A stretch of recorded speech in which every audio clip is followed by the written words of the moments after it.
서운교회 친구들, 지난 한 주도 하나님의 은혜 가운데 잘 보내었나요? 2월 21일 주일 예배, 오늘도 하나님께 신령과 진정으로 함께 드렸으면 좋겠어요. 우리 함께 사도신경 함으로써 예배를 시작하겠습니다.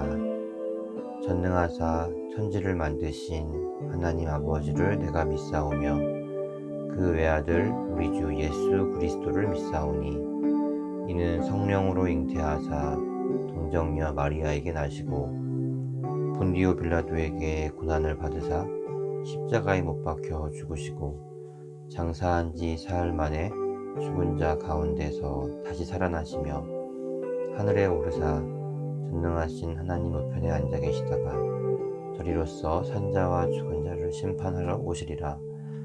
성령을 믿사오며 거룩한 공회와 성도가 서로 교통하는 것과 죄를 사하여 주시는 것과 몸이 다시 사는 것과 영원히 사는 것을 믿사옵나이다. 아멘.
지난주에 함께 읽은 말씀은 창세기 9장부터 11장이었어요. 지난주 암송 말씀 기억하고 있나요? 함께 우리 암송해 볼까요? 시작. 무릇 하나님께로부터 난 자마다 세상을 이기느니라. 세상을 이기는 승리는 이것이니 우리의 믿음이니라. 요한일서 5장 4절 말씀. 아멘. 우리 저번 주에 배운 말씀 한번 생각해 볼까요? 노아로부터 다시 사람들이 늘어나서 점점 동쪽으로 이동했고 시날이라는 곳에서 사람들은 큰 성과 높은 탑을 쌓으려 했어요. 그들이 이렇게 큰 성과 높은 탑을 쌓으려 했던 이유는 하나님을 섬기지 않고 자기 힘을 의지하려는 마음에서였어요. 그러나 하나님은 사람들의 이러한 악한 생각을 알고 계셨죠. 결국 하나님은 사람들의 말을 뒤섞어 놓아서 그들이 서로 알아듣지 못하게 하셨어요. 그래서 그들이 만든 탑 그리고 성이 있는 그 지역을 사람들은 하나님께서 온 세상의 언어를 뒤섞어 놓으셨다라는 뜻을 가진 바벨이라고 부르게 되었어요. 하나님께서는 하란이라는 곳에 살고 있는 한 사람을 보고 계셨어요. 그의 이름은 아브람이에요. 그는 아내 그리고 조카와 함께 살고 있었어요. 그의 나이는 75세였지만 아직까지 자녀가 없었어요. 하나님께서 어느 날 아브라함을 불러 말씀하셨어요. 아브라함아, 너희 나라, 너희 친척, 내 아버지 집을 떠나 내가 너에게 보여줄 땅으로 가거라. 내가 너를 큰 나라로 만들어주고 너에게 복을 주어 너희의 이름을 빛나게 할 것이다. 너는 다른 사람들에게 복이 될 것이다. 너에게 축복하는 사람에게 내가 복을 주고 너를 저주하는 사람을 내가 저주할 것이다. 땅 위의 모든 백성이 너를 통하여서 복을 받을 것이다. 아브라함은 놀랐어요. 그에겐 많은 종들과 가축들이 있었어요. 자신이 잘 알지 못하는 곳으로 이사 간다는 것은 굉장히 어렵고 힘든 일이에요. 그러나 아브라함은 하나님의 말씀을 믿고 순종하였어요. 그는 하란 땅을 떠났어요. 한참을 걷고 걸어 그는 하나님이 말씀하신 가나안 땅에 도착했어요. 그는 하나님께 감사의 제사를 드렸어요. 그런데 가나안 땅에 가뭄이 들기 시작했어요. 곡식을 구하기 어렵게 되자 아브람은 이집트로 이사를 가기로 했어요. 이집트는 그 당시 가장 힘있고 풍요로운 나라였어요. 이집트에 들어가기 전에 아브람은 아내 사레에게 말했어요. 당신은 너무 아름다워서 내가 당신의 남편인 것을 알면 나를 죽일지도 모르니 당신은 사람들에게 나의 여동생이라고 말하시오. 사레의 아름다운 미모는 이집트 전역에 소문이 났어요. 파라오의 신하들도 파라오에게 사레의 아름다운 미모에 대해 말했어요. 파라오는 아브라함과 사레를 왕궁으로 불렀어요. 파라오는 사레를 아내로 삼으려 했어요. 당연히 사레의 남편이지만 오빠로 속인 아브라함을 파라오는 잘해주었어요. 왕은 아브라함에게 양떼, 소떼, 암나귀, 순나귀, 그리고 남자종과 여자종, 낙타까지 선물로 주었어요. 그러나 여호와 하나님은 파라오와 파라오의 집에 사는 모든 사람에게 큰 벌을 내리셨어요. 하나님이 벌을 내리신 이유는 파라오가 사례를 아내로 삼았기 때문이에요. 큰 벌을 받은 후 파라오는 아브라함을 불렀어요. 너는 내게 사실대로 말해라. 사례가 정말 너의 여동생이냐? 그렇지 않습니다. 사실은 제 아내입니다. 왜 나에게 이런 일을 하였느냐? 어찌하여 사례가 너의 아내라는 말을 하지 않았느냐? 너가 나를 속이는 바람에 그녀를 아내로 삼으려 하지 않았느냐? 너의 아내가 여기 있으니 데리고 가거라. 파라오는 신하들에게 명령하여 아브라함이 이집트 땅을 떠나가게 했어요.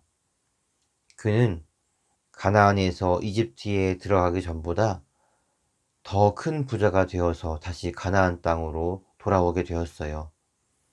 그리고 하나님께 감사의 예배를 드렸어요. 지금까지 배운 내용을 한번 정리해 볼까요? 첫째, 하나님께서 아브라함에게 어떠한 명령을 내리셨고 어떠한 약속을 하셨나요?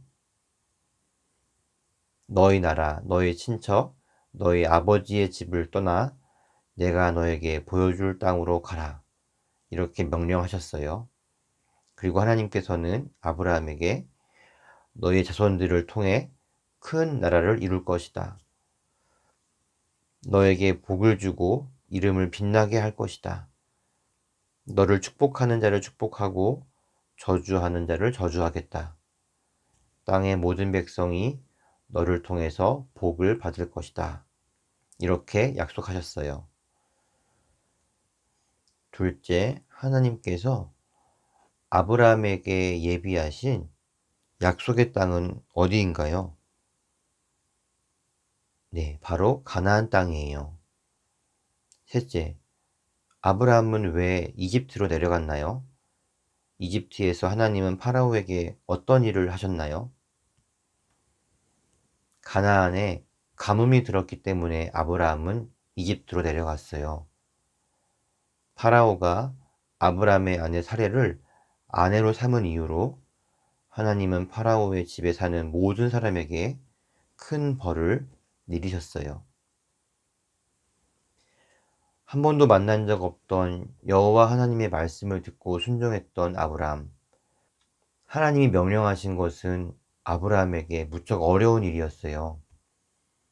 그러나 그는 한 번 만난 여호와 하나님이었지만 그 하나님을 믿었어요. 어떻게 그렇게 할 수 있을까요? 성경은 믿음은 하나님의 선물이라고 말하고 있어요. 아브라함은 하나님을 믿었지만 처음부터 믿음이 좋지는 않았어요. 가나안 땅에 머물러 있지 않고 이집트로 내려간 일도, 그리고 아내 사례를 여동생이라고 속인 일들을 보면 그의 믿음이 처음부터 좋지 않았다는 것을 알 수 있죠. 그러나 하나님은 계속해서 아브라함이 좋은 믿음을 가질 수 있도록 그를 가르치고 도우시고 계세요. 우리는 하나님이 인정하시는 진짜 믿음을 가진 사람이 되어야 해요. 왜냐하면 하나님 나라는 믿음으로 가는 나라이기 때문이에요. 우리 성은교회 주일학교 친구들 모두 하나님이 인정하시는, 그리고 하나님 나라로 갈 수 있게 하는 좋은 믿음을 가지기를 예수님의 이름으로 축복합니다. 이번 주에 읽을 말씀은 창세기 12장에서 14장 말씀입니다. 그리고 이번 주 암송 말씀은 에베소서 2장 8절 말씀이에요. 우리 함께 암송 말씀을 읽어볼까요? 시작. 너희는 그 은혜에 의하여 믿음으로 말미암아 구원을 받았으니 이것은 너희에게서 난 것이 아니요 하나님의 선물이라. 아멘. 우리 함께 기도할까요? 하나님, 아브라함은 한 번도 하나님을 만나지 않았지만 하나님 말씀을 듣고 그 말씀을 믿고 순종했어요. 하나님, 우리도 아브라함 같이 하나님을 기쁘시게 하는 믿음, 말씀을 순종하는 믿음을 가질 수 있도록 도와주세요. 예수님의 이름으로 기도합니다. 아멘. 우리 함께 주기도문 함으로써 오늘의 예배를 마치도록 하겠습니다. 하늘에 계신 우리 아버지여, 이름이 거룩히 여김을 받으시오며 나라에 임하옵시며 뜻이 하늘에서 이루어진 것 같이 땅에서도 이루어지이다. 오늘날 우리에게 일용할 양식을 주옵시고 우리가 우리에게 죄 지은 자를 사하여 준 것 같이 우리의 죄를 사하여 주옵시고 우리를 시험에 들게 하지 마옵시고 다만 악에서 구하옵소서. 대개 나라와 권세와 영광이 아버지께 영원히 있사옵나이다. 아멘.